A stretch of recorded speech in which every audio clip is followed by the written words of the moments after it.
بسم اللہ الرحمن الرحیم۔ ناظرین گرامی، روایت میں آتا ہے کہ قطب الاقطاب حضرت شیخ عبد القادر جیلانی الحسنی والحسینی الجیلانی، حضرت غوث اعظم شیخ عبد القادر جیلانی رحمۃ اللہ علیہ جب نماز ادا کرتے تو بہت زار و قطار رویا کرتے، یعنی گریہ زاری کیا کرتے تھے۔ روتے روتے آپ کی ہچکی بن جایا کرتی تھی۔ جب آپ رحمت اللہ علیہ مسجد میں اپنے مریدین اور شاگردوں کے ساتھ باجماعت نماز پڑھتے، اللہ پاک کی محبت اور عشق میں اتنے ڈوب کر عبادت کرتے کہ ان کے شاگرد آپ کی رقت آمیزی کو دیکھ کر، یعنی رونے کے انداز کو دیکھتے اور کہتے اگر اصل نماز دیکھنی ہے تو غوث پاک کی نماز کو دیکھا جائے۔ تو ایک بار کا ذکر ہے کہ آپ رحمت اللہ علیہ عراق کی مسجد میں سے باجماعت نماز پڑھ کر باہر نکلے۔ آپ کے مریدین بھی آپ کے ساتھ تھے۔ آپ نے دیکھا کہ اسی محلے میں کچھ بچے اخروٹ کے ساتھ کھیل رہے ہیں۔ آپ بچوں سے بہت پیار کیا کرتے تھے، گویا کہ خود بچپن میں کبھی بچوں کی طرح کھیل کود نہیں کر سکے، لیکن بچوں کو دیکھ کر آپ مسکراتے تھے۔ آپ آگے بڑھنے لگے اور مریدین کی بڑی جماعت بھی آپ کے ساتھ تھی۔ ابھی آپ زیادہ دور نہیں گئے تھے کہ ان بچوں نے ایک دوسرے کے کان میں کچھ بولنا شروع کر دیا اور اشارے میں باتیں کرنے لگے کہ کیا خیال ہے کہ جو بابا جی سب سے نمایاں ہیں، نورانی چمکتے ہوئے چہرے والے ہیں، سب سے آگے چل رہے ہیں، ان کو بولا جائے جو فرمائش ہمیں کرنی ہے ان سے کر دیں، کیا یہ ہمیں ڈانٹیں گے تو نہیں؟ تو کچھ سمجھدار بچے ہم زبان ہوئے اور کہا نہیں نہیں، یہ جو بابا ہے نا بہت اچھے ہیں، ان سے جو کچھ کہو گے انہوں نے وہ ہماری بات پوری کرنی ہے، ہم ان سے ایک میٹھی اور لذیذ چیز آج منگواتے ہیں۔ تو ان میں سے ایک بچہ جو سب سے بڑا تھا پاس آیا اور کہا بابا میری بات سنیں۔ آپ نے بہت پیار اور شفقت سے اس کے سر پر ہاتھ رکھا اور کہا بیٹا کہو۔ اس نے کہا کہ میرا دل کر رہا ہے کہ میں آپ سے کچھ مانگوں۔ آپ نے فرمایا کہ کہو بیٹا کیا چاہتے ہو؟ وہ کہنے لگا کہ مجھے آپ اس فلاں جلیبی والے سے جلیبی لا کر دے سکتے ہیں، میرا کھانے کا بہت دل کر رہا ہے۔ میں چلا جاتا لیکن بابا میری باری آنے والی ہے، جب تک میں جلیبی لے کر وہاں آؤں گا میری باری چلی جائے گی۔ آپ رحمت اللہ علیہ کے وہاں کے مشہور بزرگ بڑے سردار لوگ ہیں، آپ کے خادمین آپ کے نوکر بننے کے لیے جان کی بازی لگانے کو تیار رہتے ہیں۔ ادھر وہ بچے آپ کے رتبے کو بھی دیکھ رہے تھے اور یہ بھی دیکھ رہے تھے کہ آپ کون سی شخصیت ہے، لیکن پھر بھی اتنے سارے لوگوں کو چھوڑ کر آپ سے وہ بچہ کہتا ہے کہ بابا مجھے جلیبی لا کر دے دیں۔ بابا جی نے کہا کہ ٹھیک ہے میں لا کر دے دیتا ہوں۔ آپ کا ایک مرید آپ کے پاس آیا اور کہا حضرت آپ کیوں اس بات پر توجہ دے رہے ہیں؟ آپ اس بچے کی فرمائش پر جلیبی لا رہے ہیں۔ حضرت آپ پر میری جان قربان ہو، میں اس بچے کو جلیبی لا کر دے دیتا ہوں۔ آپ رحمت اللہ علیہ نے اسے اپنے ہاتھ کے اشارے سے منع فرمایا اور کہا اس نے مجھ سے کہا ہے نا تو میں ہی اس کی خواہش کو پورا کروں گا۔ پھر آپ رحمت اللہ علیہ اس جلیبی والے کے پاس تشریف لے گئے اور جلیبی والا کچھ دیر پہلے اداس بیٹھا ہوا تھا۔ آپ رحمت اللہ علیہ اس کی دکان میں تشریف لے گئے تو وہ خوشی خوشی سے جھومنے لگا۔ آپ رحمت اللہ علیہ نے اس جلیبی والے سے جلیبی لی، اس نے خوشی خوشی آپ رحمت اللہ علیہ کے ہاتھوں میں جلیبی تھما دی۔ وہ آدمی لگ بھگ 70 سال کا تھا، اس بڑھاپے میں بھی وہ کام کرنے پر مجبور تھا۔ اس کی آنکھوں میں آپ رحمت اللہ علیہ کو دیکھ کر آنکھوں سے آنسو آ گئے۔ اس نے روتے ہوئے کہا اللہ کا لاکھ لاکھ شکر ہے، اس نے میری دعا سن لی۔ آپ نے میری دکان میں قدم رکھے تو کئی دنوں سے آپ کے انتظار میں یہاں بیٹھا ہوا تھا۔ میں جانتا تھا کہ آپ ضرور میری دکان پر تشریف لائیں گے۔ آپ رحمت اللہ علیہ نے فرمایا تمہیں کیسے پتا تھا کہ میں تمہاری دکان پر آؤں گا؟ وہ کہنے لگا کہ حضرت عرصہ ہوا ہے، کئی مہینوں سے میرا کاروبار نہیں چل رہا تھا، میرا کاروبار دن بدن ٹھپ ہوتا جا رہا تھا، فاقوں تک کی نوبت آ گئی تھی۔ مجھے اپنی فکر نہیں تھی لیکن اپنے چھوٹے چھوٹے بچوں کی تھی۔ اس بڑھاپے میں اللہ تعالیٰ نے اولاد تو دی لیکن ان کو پالنے کا کوئی بندوبست نہیں ہو رہا تھا۔ میں نے اپنی اس پریشانی کا ذکر کسی سے کیا تو اس نے کہا کہ عراق کے ایک شہر میں چلے جاؤ، وہاں پر کوئی ایک فقیر ہے، اس سے دعا کراؤ، وہ جس کے لیے دعا کرتے ہیں اس کا کام بن جاتا ہے۔ میں اتنا پریشان تھا کہ اس آدمی کے کہنے پر اس فقیر سے ملنے چلا گیا۔ اس کی تلاش کر کے میں نے اس سے کہا تم میرے لیے دعا کرو تاکہ میرے کاروبار میں ترقی ہو جائے اور میرے رزق میں برکت ہو جائے۔ اور تنگ دستی دور ہو جائے تاکہ میں بیوی بچوں کا پیٹ پال سکوں۔ فقیر مجھے دیکھ کر کہنے لگا کہ تم پیران پیر غوث اعظم دستگیر رحمت اللہ علیہ کو نہیں جانتے؟ میں نے کہا میں نہیں جانتا۔ وہ کہنے لگا حیرت ہے کہ تمہیں یہ پتہ نہیں کہ تم ان کو جانتے ہی نہیں کہ ولیوں کے سردار ہیں۔ میں تو بہت چھوٹا سا فقیر ہوں، میری دعاؤں میں اتنا اثر نہیں کہ وہ غوث اعظم رحمت اللہ علیہ ہیں، جس کے لیے بھی دعا کریں اس کا بیڑا پار ہو جایا کرتا ہے، اور جب اس دور میں غوث پاک رحمت اللہ علیہ خود موجود ہے تو پھر ہمارا کیا مقام ہوگا ان کی دعا کے آگے؟ ہماری دعا کچھ بھی نہیں ہے۔ میں نے کہا اگر یہ بات ہے کہ آپ سے بڑا کوئی بزرگ ہے تو مجھے بتائیے کہ غوث پاک رحمت اللہ علیہ مجھے کہاں ملیں گے اور میں کہاں جاؤں ان سے ملنے کے لیے؟ وہ کہنے لگا کہ وہ جیلان میں ہیں، تم ادھر جاؤ، ہماری کیا جرت کہ آپ کے لیے دعا کریں۔ آپ رحمت اللہ علیہ جس کے لیے بھی دعا فرماتے ہیں اس کا بیڑا پار ہو جاتا ہے، اور اس کو کہیں بول جانے کی ضرورت نہیں ہوتی۔ حضور جب اس فقیر نے مجھے یہ بات کہی تو فوراً جیلان شریف میں آ گیا، اور یہاں پر میں نے آپ کی تلاش شروع کی۔ آج دیکھیے آپ خود بخود میری دکان پر تشریف لائے ہیں، اب دیکھیے کہ آپ کے آنے سے کیسا نور میری دکان میں آ گیا ہے۔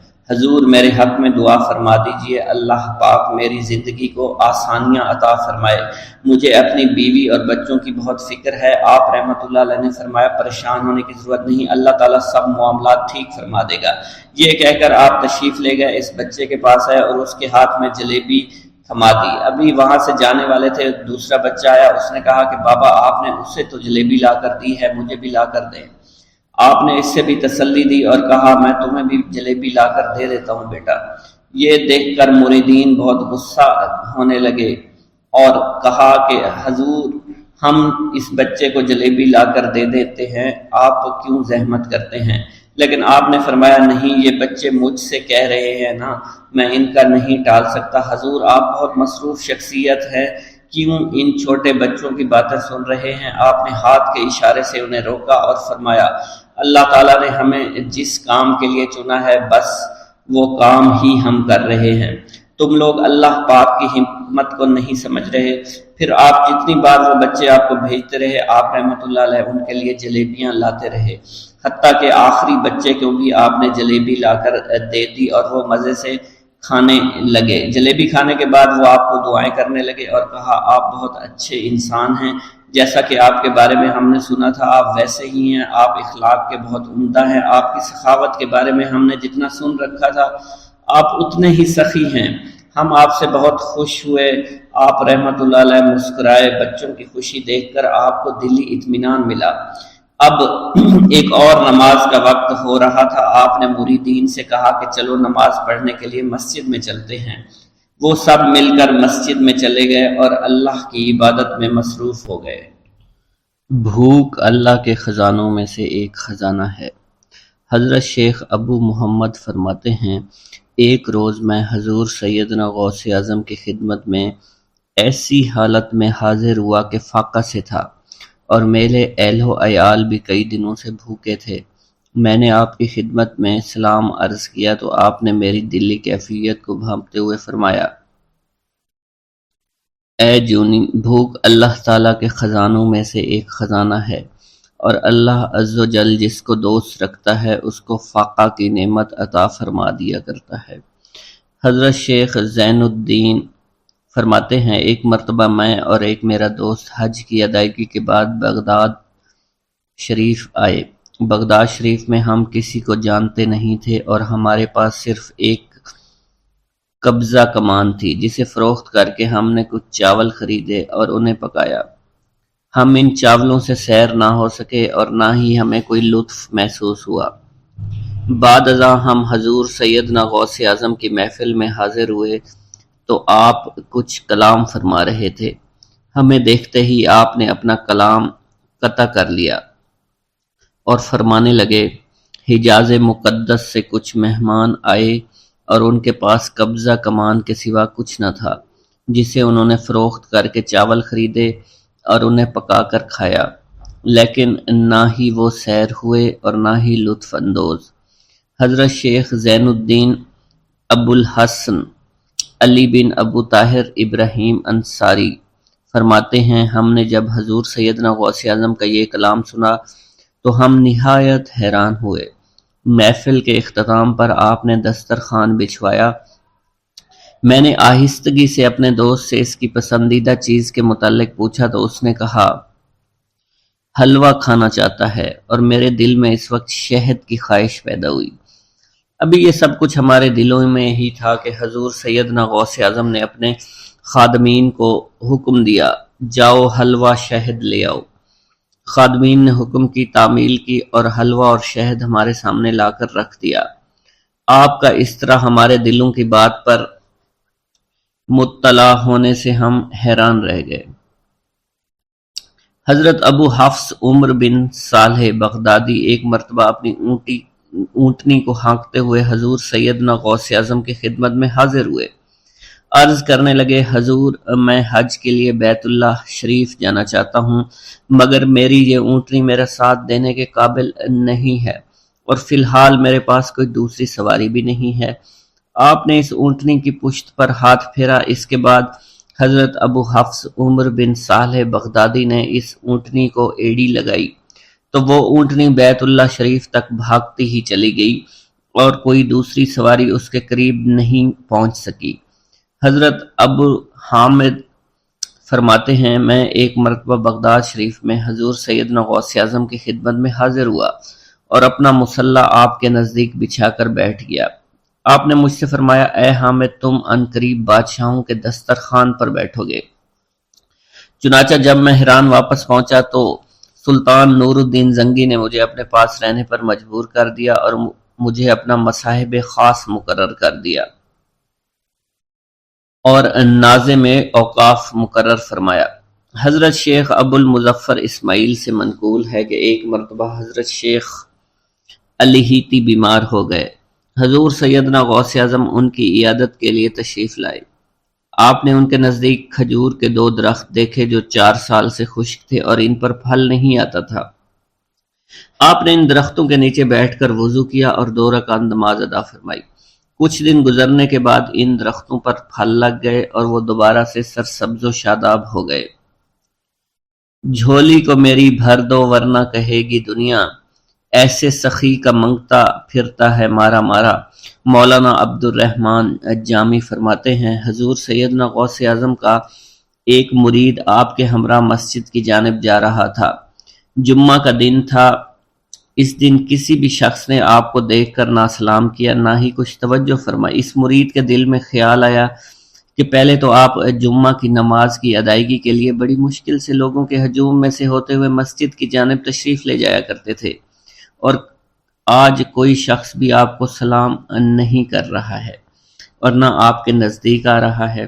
مولانا عبد الرحمن جامی فرماتے ہیں ابھی یہ خیال اس مرید کے دل میں ہی تھا کہ حضور سیدنا غوث اعظم نے مسکرا کر اس مرید کو دیکھا، پھر لوگوں کا ایک جمع غفیر اکٹھا ہو گیا اور ہر کوئی آپ سے سلام کرنے کا خواہش مند تھا، یہاں تک کہ اس مرید اور آپ کے درمیان ہجوم حائل ہو گیا۔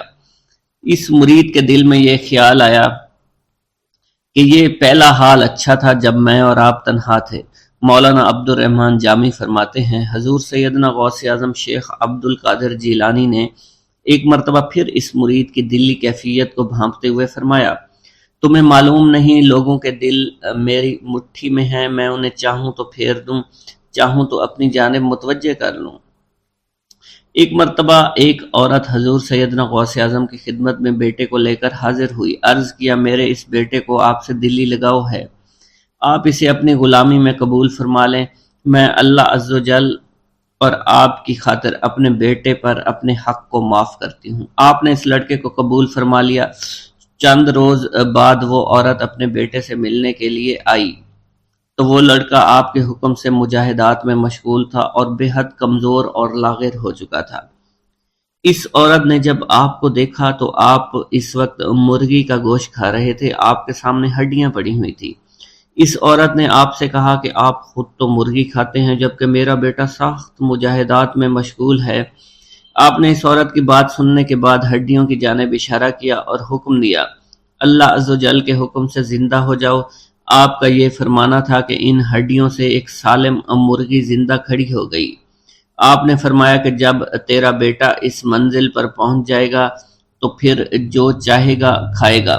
منقول ہے ایک مرتبہ حضور سیدنا غوث اعظم کو اللہ عز و جل کی جانب سے حکم ہوا کہ 700 مردوں اور 700 عورتوں کو واصل باللہ کریں۔ آپ نے اللہ کے اس فرمان کے مطابق مجمع عام میں نظر دوڑائی تو مجمع میں سے 700 مرد اور 700 عورتیں علیحدہ ہو گئیں۔ آپ نے ان پر نگاہ ولایت ڈالی تو وہ سب واصل اللہ ہو گئے۔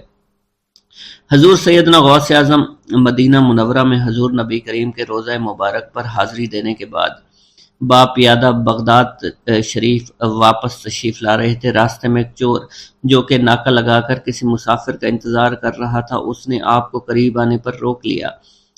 آپ نے اس چور سے دریافت کیا تم کون ہو؟ اس نے کہا دیہاتی ہوں۔ آپ کو بذریعہ کشف اس کی بدنیتی کی خبر ہو چکی تھی۔ اسی دوران اس چور کے دل میں خیال پیدا ہوا کہ یہ غوث اعظم ہوں گے۔ آپ نے اس کے دل کی بات کو بھانپتے ہوئے فرمایا کہ میں عبد القادر ہوں۔ چور نے جب آپ کی بات سنی فوراً قدموں میں گر پڑا اور معافی کا خواستگار ہوا۔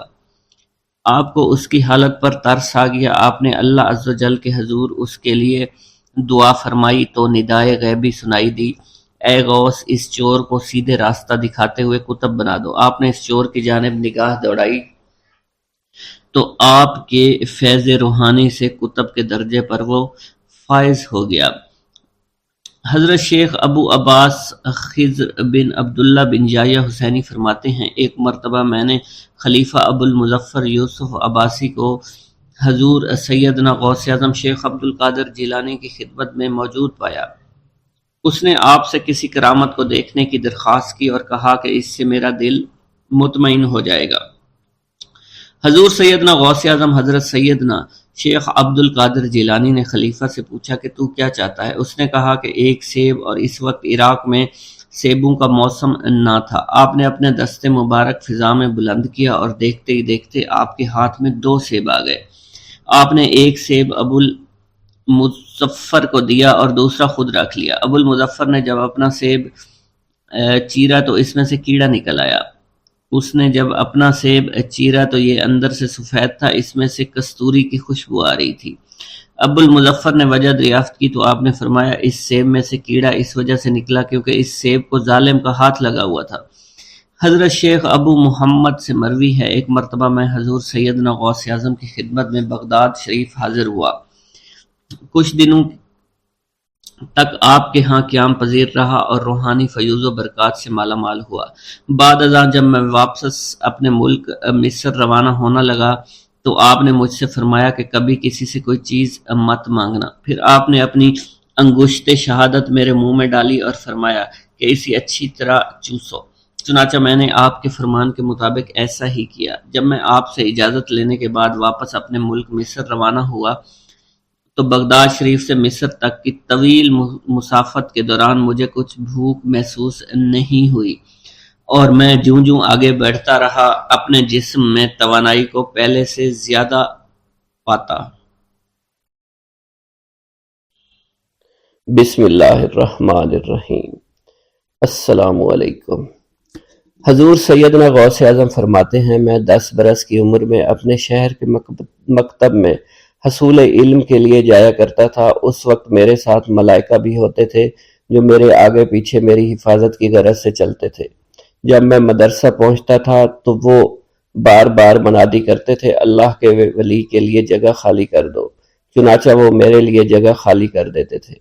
ایک مرتبہ میں نے ایک ایسے شخص کو دیکھا جس نے فرشتوں کی آواز سن کر کہا کہ یہ نہایت معزز گھرانے کا فرد ہے اور عن قریب اس کو وہ عظمت اور بزرگی حاصل ہوگی جس میں کوئی مزاحمت نہ ہوگی۔ اس کو ایسا قرب نصیب ہوگا کہ اس کو کوئی فریب نہ دے سکے گا۔ پھر 40 برس بعد میں نے اس شخص کو پہچانا، وہ شخص ابدالوں میں سے تھا۔ حضرت شیخ ابو سعود احمد بن ابی بکر سے مروی ہے حضور سیدنا غوث اعظم نے فرمایا میں 25 سال تک تنہا عراق کے بیابانوں میں پھرتا رہا۔ میں لوگوں کو نہ جانتا تھا، لوگ مجھے نہیں جانتے تھے۔ اسی دوران میرے پاس رجال الغیب اور جنات تشریف لائے جنہیں میں طریقت اور رسول اللہ کی تعلیم دیا کرتا تھا۔ ابتدا میں جب میں عراق میں داخل ہوا تو حضرت خضر میرے ہم سفر تھے اور میں انہیں اس وقت سے پہچانتا نہیں تھا۔ ان کے ساتھ میرا معاہدہ ہوا کہ میں ان کے کسی حکم کی خلاف ورزی نہیں کروں گا۔ ایک مرتبہ انہوں نے مجھے ایک جگہ بیٹھنے کا حکم دیا، میں اسی جگہ 3 سال بیٹھا رہا۔ سال میں ایک مرتبہ حضرت خضر میرے پاس تشریف لاتے اور فرماتے یہی تیرا مقام ہے جہاں تجھے پہنچایا گیا ہے۔ اس عرصہ کے دوران تمام نفسانی خواہشات مجھ پر انسانی شکل میں وارد ہوئیں، لیکن اللہ نے مجھے ہر موقع پر استقامت عطا فرمائی اور مجھے ان خرافات سے بچائے رکھا۔ ابتدا میں میرا نفس مجاہدہ کا کوئی طریقہ اختیار کرتا تو میں اس پر قائم ہو جایا کرتا تھا اور کسی چیز کو قبول نہیں کرتا تھا۔ ایک طویل مدت تک اپنا گلا گھونٹتے ہوئے میں نے مدائن کے جنگلوں میں مجاہدات میں مشغول رہا۔ حضور سیدنا غوث اعظم فرماتے ہیں میں نے اپنے نفس کو مختلف مجاہدوں اور ریاستوں اور مشقتوں میں ڈالے رکھا۔ 1 سال تک میں گری ہوئی چیزیں اٹھا کر کھاتا رہا، اسی دوسرے سال میں صرف پانی پر گزارا کرتا رہا اور تیسرے سال میں نے کچھ نہ کھایا اور نہ پیا نہ ہی سویا۔ ایک مرتبہ شدید سردی کی وجہ سے میں ایوان کسریٰ کے کھنڈرات میں سویا تو رات بھر میں 40 مرتبہ احتلام ہوا۔ میں نے ہر مرتبہ دریائے دجلہ پر جا کر غسل فرمایا، پھر نیند کے خوف سے محل کے اوپر ایک ویران جگہ پر چڑھ گیا اور وہاں 2 سال تک قیام کیا، حتیٰ کہ سردی کے سوا کوئی شے کھانے کو میسر نہیں تھی۔ حضور سیدنا غوث اعظم فرماتے ہیں ہر سال ایک بزرگ آتے اور وہ مجھے اونی جبہ دے کر چلے جاتے۔ اسی طرح میں نے بے شمار طریقوں سے دنیا اور نفس سے چھٹکارا حاصل کرنے کی کوشش کی۔ لوگ مجھے دیوانہ سمجھتے تھے، میں برہنہ جسم جنگلوں میں چلا جاتا، کانٹوں پر لوٹا شور مچایا کرتا، میرے تمام بدن سے خون جاری ہو جایا کرتا۔ لوگ مجھے اٹھا کر شفا خانے لے جایا کرتے جہاں میری حالت مزید بگڑ جایا کرتی۔ ایک وقت ایسا آیا جب مجھ میں اور مردہ میں کوئی فرق نہ تھا۔ لوگ کفن لے آئے اور غسال کو بلوایا کہ وہ مجھے غسل دے۔ ابھی انہوں نے مجھے غسل دینے کے لیے ایک تختہ پر لٹایا، میری حالت درست ہو گئی، میں اٹھ کھڑا ہوا۔ طریقت کی ان پرخطر راہوں میں نہ تو میں کبھی خوف زدہ ہوا، نہ کبھی میرا نفس مجھ پر غالب پا سکا اور نہ ہی دنیا کی آسائش مجھے حیران کر سکی۔ حضور سید غوث اعظم فرماتے ہیں شیطان نے میرے گرد بے شمار جال بچھائے۔ جب میں نے ان سے کہا یہ کیا ہے، اس نے کہا یہ دنیاوی آلائشیں ہیں اور میں ان جالوں میں سے تم لوگوں کا شکار کیا کرتا ہوں۔ میں نے 1 سال تک شیطان کا مقابلہ کیا، اس کے بچھائے ہوئے تمام جالوں کو ختم کیا۔ اس کے بعد میرے سینے کو کھول دیا گیا اور مجھ پر بے شمار خلائق ظاہر ہوئے۔ حضور سیدنا غوث اعظم فرماتے ہیں میں نے دریافت کیا کہ یہ اللہ کیسے ہے؟ جواب ملا یہ خلق کے اسباب ہیں جو تم سے ملے ہوئے ہیں۔ میں سال بھر ان کی جانب متوجہ رہا یہاں تک کہ وہ مجھ سے جدا ہو گئے۔ جب مجھ پر باطن ظاہر ہوا تو میں اپنے قلب کو بہت سے علائق سے ملوث پایا۔ میں نے دریافت کیا یہ علائق کیا ہیں؟ جواب ملا یہ تمہارے ارادے، تمہارے اختیارات ہیں۔ چنانچہ 1 سال تک ان کی جانب متوجہ رہا یہاں تک کہ وہ سب علائق مجھ سے دور ہو گئے اور میرا قلب ان غلاظتوں سے نجات پا گیا۔ حضور سیدنا غوث اعظم فرماتے ہیں پھر میں نے توکل کے دروازے پر آیا میرا مقصد پورا ہو، لیکن جب میں توکل کے دروازے پر پہنچا بے شمار لوگ وہاں موجود تھے۔ میں ہجوم کو چیرتا بڑھا اور شکر کے دروازے پر پہنچ گیا، یہاں بھی لوگوں کا جمع غفیر موجود تھا، اسے بھی چیرتا آگے بڑھا اور مشاہدہ کے دروازے پر پہنچ گیا، یہاں پر موجود ہجوم کو بھی چیرتا ہوا اندر داخل ہوا، حتیٰ کہ سب سے آخر میں مجھے فقر کے دروازے پر لا دیا گیا۔ فقر کا دروازہ خالی تھا۔ جب میں اس دروازے میں داخل ہوا تو دیکھا جن جن چیزوں کو میں نے ترک کیا تھا وہ سب یہاں موجود تھی۔ یہاں مجھے ایک بہت بڑے روحانی خزانے کی فتوحات سے نوازا گیا، میرے لیے تمام دنیا کے خزانے کھول دیے گئے، مجھے روحانی عزت، دائمی غنا اور خالص آزادی عطا فرمائی گئی۔ میری تمام چیزیں جو میری ہستی اور میری صفات سب معدوم ہو گئی تھی، وہ میری ہستی کی جگہ کسی اور نے لے لی تھی۔ حضرت شیخ ابو سعید مخزومی نے حضور سیدنا غوث اعظم کو خرقہ خلافت سے نوازا اور فرمایا اے عبد القادر یہ وہ خرقہ ہے جو حضور نبی کریم صلی اللہ علیہ وسلم نے سیدنا علی المرتضیٰ کو عطا فرمایا۔ سیدنا علی المرتضیٰ نے یہ خرقہ خواجہ حسن بصری کو عطا فرمایا، جس سے ہوتا ہوا یہ مجھ تک پہنچا، اور یہ تمہاری امانت تھی جو میں نے تم تک پہنچا دی۔ حضور سیدنا غوث اعظم نے جب خرقہ مبارک کو زیب تن کیا تو آپ پر بے شمار انوار و تجلیات کی بارش ہونا شروع ہو گئی۔ میرا یہ قدم تمام اولیاء کرام کی گردن پر ہے۔ ایک مرتبہ محلہ حلبہ میں اپنے مہمان خانے میں واز فرماتے ہوئے حضور سیدنا غوث اعظم پر اچانک حالت کشف طاری ہوئی۔ آپ رحمت اللہ علیہ نے فرمایا، میرا یہ قدم ہر ولی اللہ کی گردن پر ہے۔ یہ ارشاد سن کر تمام اولیاء اللہ نے اپنی گردنیں جھکا دیں۔ صلحائے امت نے اس کی توضیح فرمائی ہے کہ آپ رحمت اللہ علیہ کے عہد مبارک اور بعد میں قیامت تک آپ کی عطا کے بغیر ولی اللہ ولایت کے درجے پر فائز نہیں ہو سکتا۔ سلطان الہند حضرت خواجہ معین الدین چشتی المعروف خواجہ غریب نواز اس وقت خراسان کے پہاڑوں پر مجاہدات میں مشغول تھے۔ انہوں نے بھی حضور سیدنا غوث اعظم کا ارشاد گرامی سن کر اپنی گردن جھکا دی اور یوں عرض گزار ہوئے، آپ کے قدمین شریفین میرے سر اور میرے آنکھوں پر ہیں۔ حضور سیدنا غوث اعظم فرماتے ہیں کہ میں 10 برس کی عمر میں اپنے شہر کے مکتب میں حصول علم کے لیے جایا کرتا تھا۔ اس وقت میرے ساتھ ملائکہ بھی ہوتے تھے جو میرے آگے پیچھے میری حفاظت کے لیے چلتے تھے۔ جب میں مدرسہ پہنچتا تو یہ منادی کرتے تھے، اللہ کے ولی کے لیے جگہ خالی کر دو۔ چنانچہ وہ میرے لیے جگہ خالی کر دیتے تھے۔ ایک مرتبہ میں نے ایک ایسے شخص کو دیکھا جس نے فرشتوں کی آواز سن کر کہا، جس میں کوئی مزاحمت نہ ہوگی، کہ یہ ایک نہایت معزز گھرانے کا فرد ہے اور عن قریب اس کو وہ عظمت حاصل ہوگی جس میں کوئی مزاحمت نہ ہوگی، اور اس کو ایسا قرب نصیب ہوگا کہ اس کو کوئی فریب نہ دے سکے گا۔ پھر 40 برس بعد میں نے اس شخص کو پہچانا، وہ شخص ابدالوں میں سے تھا۔ حضرت شیخ ابو سعود احمد بن بکر حریمی سے مروی ہے کہ حضور سیدنا غوث اعظم نے فرمایا کہ میں 55 سال تک تنہا عراق کے بیابانوں میں پھرتا رہا۔ میں لوگوں کو نہ جانتا، لوگ مجھے نہ جانتے۔ اسی دوران میرے پاس رجال الغیب اور جنات تشریف لاتے جنہیں میں طریقت اور اصول کی تعلیم دیتا تھا۔ ابتدا میں جب میں عراق میں داخل ہوا تو حضرت خضر میرے ہم سفر بنے، اور بعد میں اس وقت ان کو پہچانتا نہ تھا، اور اس کے ساتھ میرا معاہدہ ہوا کہ میں ان کے کسی حکم کی خلاف ورزی نہیں کروں گا۔ ایک مرتبہ انہوں نے مجھے ایک جگہ بیٹھنے کا حکم دیا اور میں اس جگہ 3 سال تک بیٹھا رہا۔ سال میں ایک مرتبہ حضرت خضر میرے پاس تشریف لاتے، فرماتے کہ یہی تیرا مقام ہے جہاں تجھے پہنچایا گیا ہے۔ اس عرصہ کے دوران تمام نفسانی خواہشات مجھ پر انسانی شکل میں وارد ہوئیں، لیکن اللہ عز و جل نے مجھے ہر موقع پر استقامت عطا فرمائی اور مجھے ان خرافات سے بچائے رکھا۔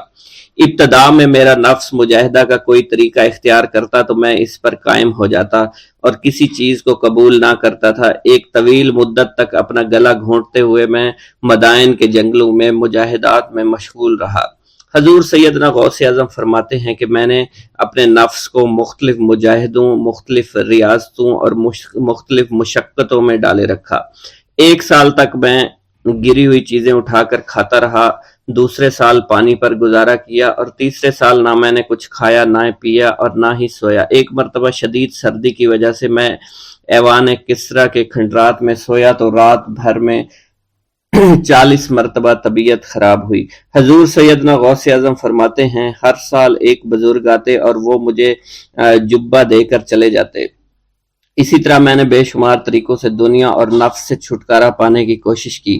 لوگ مجھے دیوانہ سمجھتے تھے۔ میں برہنہ جسم جنگلوں میں چلا جاتا اور کانٹوں پر لوٹتا شور مچاتا تھا۔ میرا تمام بدن سے خون جاری ہو جایا کرتا تھا اور لوگ مجھے اٹھا کر شفا خانے لے جایا کرتے، جہاں میری حالت مزید بگڑ جاتی۔ ایک وقت ایسا بھی آیا جب مجھ میں اور مردہ میں کوئی فرق نہ تھا۔ لوگ کفن لے کر آئے، غسال کو بلوایا کہ وہ مجھے غسل دے دیں۔ ابھی انہوں نے مجھے غسل دینے کے لیے تختہ پر ڈالا ہی تھا کہ میری حالت درست ہو گئی۔ میں اٹھ کھڑا ہوا۔ طریقت کی ان پرخطر راہوں میں نہ تو میں کبھی خوف زدہ ہوا اور نہ کبھی میرا نفس مجھ پر غلبہ پا سکا، اور نہ ہی دنیا کی آرائش مجھے حیران کر سکی۔ حضور سیدنا غوث اعظم فرماتے ہیں، شیطان نے میرے گرد بے شمار جال بچھائے۔ جب میں نے اس سے کہا کہ یہ کیا ہے تو اس نے کہا، یہ دنیاوی چیزیں ہیں اور میں ان جالوں سے تم جیسوں کو شکار کرتا ہوں۔ میں نے 1 سال تک شیطان کا مقابلہ کیا، اس کے بچھائے ہوئے تمام جالوں کو ختم کر دیا۔ اس کے بعد میرے سینے کو کھول دیا گیا اور مجھ پر بے شمار خلائق ظاہر ہوئے۔ حضور سیدنا غوث اعظم فرماتے ہیں میں نے دریافت کیا کہ یہ اللہ کیسے ہیں؟ جواب ملا کہ یہ خلق کے اسباب ہیں جو تم سے ملے ہوئے ہیں۔ میں سال بھر ان کی جانب متوجہ رہا یہاں تک کہ وہ مجھ سے جدا ہو گئے۔ جب مجھ پر میرا باطن ظاہر کیا گیا تو میں نے اپنے قلب کو بہت سے علائق سے ملوث پایا۔ میں نے دریافت کیا کہ یہ علائق کیا ہیں؟ جواب ملا یہ تمہارے ارادے، تمہارے اختیارات ہیں۔ چنانچہ 1 سال تک ان کی جانب متوجہ رہا کہ وہ مجھ سے دور ہو گئے۔ میرا قلب ان تمام غلاظتوں سے نجات پا گیا۔ پھر مجھ پر میرے نفس کو ظاہر کیا گیا، میں نے اس کا مشاہدہ کیا، مجھے معلوم ہوا اس کے ساتھ کچھ امراض اور بھی ہیں اور نفس کی خواہشات زندہ ہیں، نفس کا شیطان سرکش ہے۔ چنانچہ میں نے سال بھر پھر توجہ دلائی اور میرے نفس کے تمام امراض سرے سے ہی ختم ہو گئے اور اس کے شیطان نے کلمہ پڑھ لیا اور پھر میرے تمام امور اللہ کے لیے ہو گئے اور میں اپنی ہستی سے باہر نکل آیا۔ حضور سیدنا غوث اعظم فرماتے ہیں پھر میں توکل کے دروازے پر آیا تاکہ میرا مقصد پورا ہو، لیکن جب میں نے توکل کے دروازے پر پہنچا تو بے شمار لوگ موجود تھے۔ میں اس ہجوم کو چیرتا ہوا آگے بڑھا اور شکر کے دروازے پر پہنچ گیا، یہاں پر بھی لوگوں کا جمع غفیر موجود تھا، اس سے بھی چیرتا ہوا آگے بڑھا اور مشاہدہ کے دروازے پر پہنچ گیا اور یہاں پر موجود ہجوم کو چیرتا ہوا اندر داخل ہوا، حتیٰ کہ سب سے آخر میں مجھے فقر کے دروازے پر لایا گیا۔ فقر کا دروازہ خالی تھا۔ جب اس دروازہ میں داخل ہوا تو دیکھا جن جن چیزوں کو میں نے ترک کیا تھا وہ سب یہاں موجود تھیں۔ یہاں مجھے ایک بہت بڑے روحانی خزانے کی فتوحات سے نوازا گیا اور میرے لیے تمام دنیا کے خزانے کھول دیے گئے۔ مجھے روحانی عزت، دائمی فنا اور خالص آزادی عطا فرمائی گئی۔ میری تمام چیزیں جو میری ہستی اور میری صفات سب معدوم ہو گئیں اور میری ہستی کی جگہ کسی اور نے لے لی۔ حضرت شیخ ابو سعید مخزومی نے حضور سیدنا غوث اعظم کو خرقہ خلافت سے نوازا اور فرمایا اے عبد القادر، یہ وہ خرقہ ہے جو حضور نبی کریم صلی اللہ علیہ وسلم نے حضرت سیدنا علی المرتضیٰ کو عطا فرمایا، اور حضرت سیدنا علی المرتضیٰ نے یہ خرقہ حضرت خواجہ حسن بصری کو عطا فرمایا تھا، جس سے ہوتا ہوا یہ خرقہ مجھ تک پہنچا، اور یہ تمہاری امانت تھی جو میں نے تم تک آج پہنچا دی ہے۔ حضور سیدنا غوث اعظم نے جب خرقہ مبارک کو زیب تن کیا تو آپ پر بے شمار انوار و تجلیات کی بارش ہونا شروع ہو گئی۔ حضور سیدنا غوث اعظم نے حضرت شیخ ابو سعید مخزومی کے مدرسہ میں تدریسی فرائض سر انجام دینا شروع کر دیے۔ آپ کے لیے فی الحال تدریسی مصروفیات کے علاوہ کوئی کام نہ تھا۔ آپ کی شبانہ روز کی محنت سے آپ کے نام کا شعرہ کچھ ہی دنوں میں سارے بغداد میں پھیل گیا۔ طلبہ دور دراز کے علاقوں سے علم کے حصول کے لیے آنے لگے۔ طلبہ کی تعداد جب مزید بڑھنا شروع ہو گئی تو ارد گرد کے کئی مکانات کو خرید کر مدرسہ میں داخل کر لیا گیا۔ کتب سیر میں منقول ہے کہ 528 ہجری میں آپ مدرسہ نظامیہ کی وسیع عمارت تعمیر فرما چکے تھے۔ اس مدرسہ کی تعمیر میں آپ نے بحیثیت مزدور بھی حصہ لیا تھا۔ حضرت شیخ ابو الخشاب سے مروی ہے کہ میں جوانی میں جب علم نحو پڑھ رہا تھا تو لوگوں نے مجھے حضور سیدنا غوث اعظم کے پاس جانے کا مشورہ دیا، اور اس کی وجہ سے مجھے بھی اشتیاق ہوا کہ میں آپ کا واز سنوں۔ ایک مرتبہ کچھ لوگوں کے ہمراہ آپ کی مجلس میں دوستوں کے ہمراہ حاضر ہوا۔ آپ نے میری جانب توجہ کرتے ہوئے فرمایا ہماری صحبت اختیار کر لو۔ چنانچہ میں نے آپ کے فرمان کے مطابق آپ کی صحبت کو اختیار کر لیا۔ آپ نے مجھے علم نحو کے علاوہ علوم عقلیہ اور تقلد حاصل کیے جس سے مجھے کوئی واقفیت پہلے نہیں تھی۔ 1 سال کے عرصہ میں آپ کی نظر کرم سے میں نے وہ علوم حاصل کر لیے جو گزشتہ اتنی عمر گزارنے کے باوجود بھی مجھے حاصل نہیں ہوئے تھے۔ منقول ہے حضرت شیخ بقا بن بطو، شیخ علی بن ہیتی اور شیخ کیلوی جب حضور سیدنا غوث اعظم کے مدرسہ میں آتے تو جھاڑو دیا کرتے تھے اور چھڑکاؤ کرتے تھے، لیکن آپ کی اجازت کے بغیر کبھی اندر داخل نہ ہوتے تھے۔ اجازت ملنے کے بعد آپ حضرات اندر داخل ہوتے اور اجازت ملنے پر ہی بیٹھتے تھے۔ آپ سے امان طلب کرتے اور امان مل جانے کے بعد مؤدب ہو کر بیٹھ جاتے۔ جس وقت آپ کہیں جانے کا ارادہ کرتے تو یہ حضرات سواری کے ہمراہ چلتے۔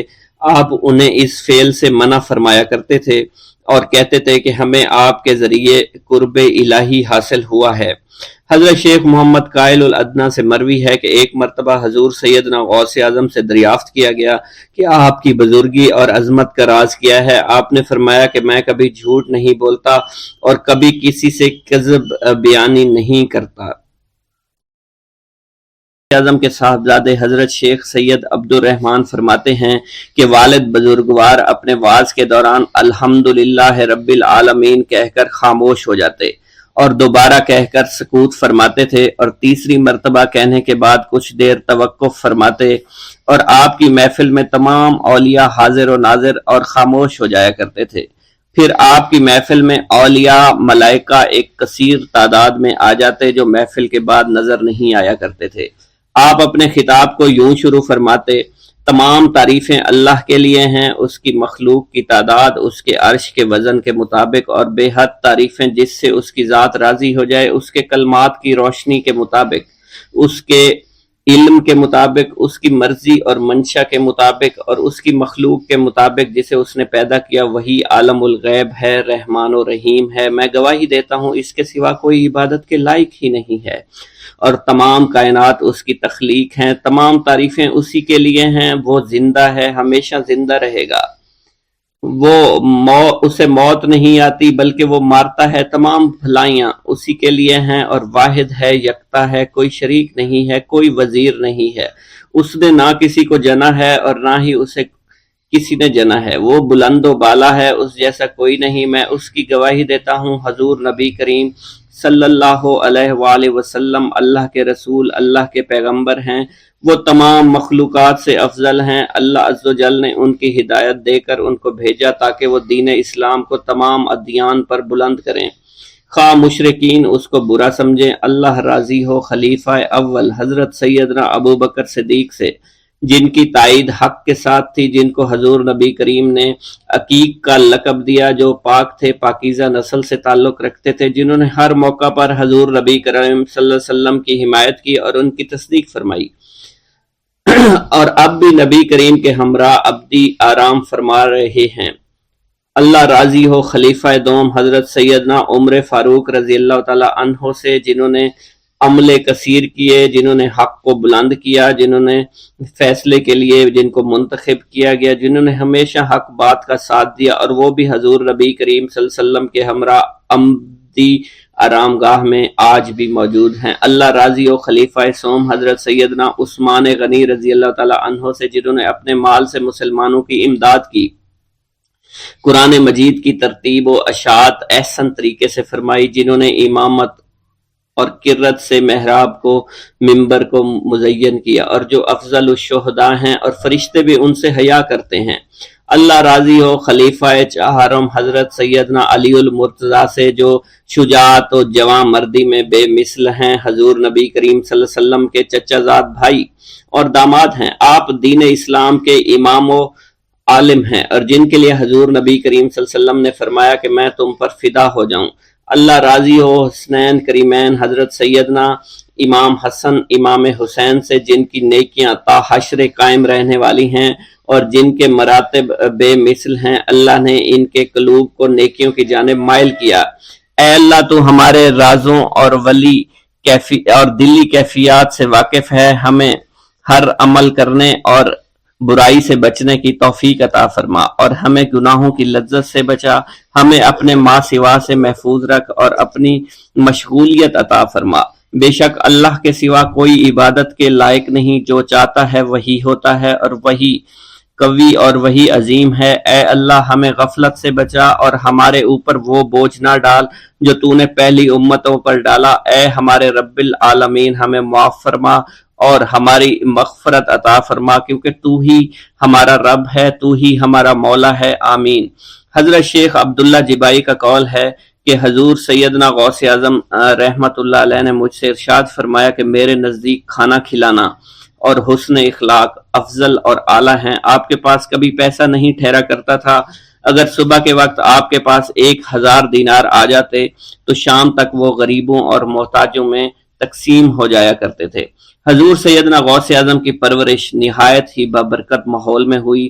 آپ نے ابتدا میں گوشہ نشینی اختیار کی اور خود کو دنیاوی غلاظتوں سے پاک رکھا۔ آپ نے 51 برس کی عمر میں شادی کی۔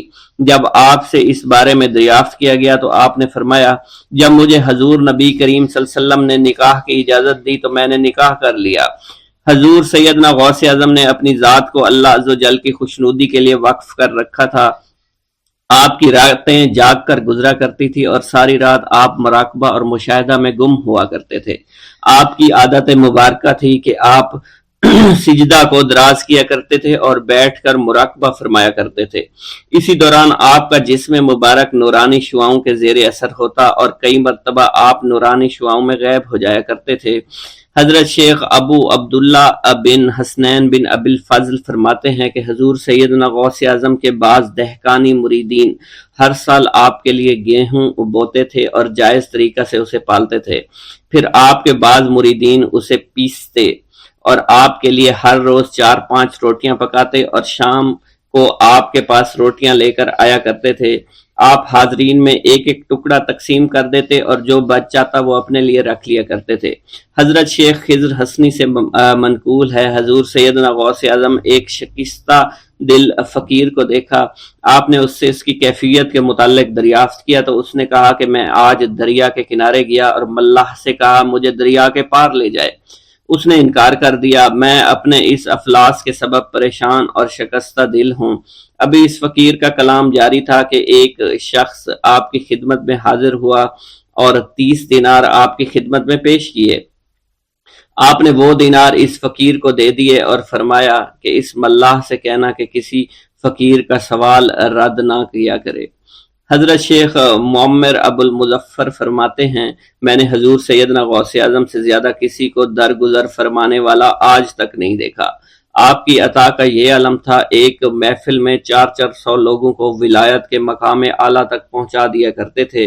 بھوکوں کو کھانا کھلانا، بیواؤں کی حاجت روائی کرنا آپ کا معمول تھا۔ جب کسی بیمار کے متعلق سنتے تو فوراً اس کی عیادت کے لیے تشریف لے جایا کرتے تھے۔ فقراء کو آپ رحمت اللہ علیہ کے در سے بغیر سوال کیے عطا ہو جایا کرتا تھا۔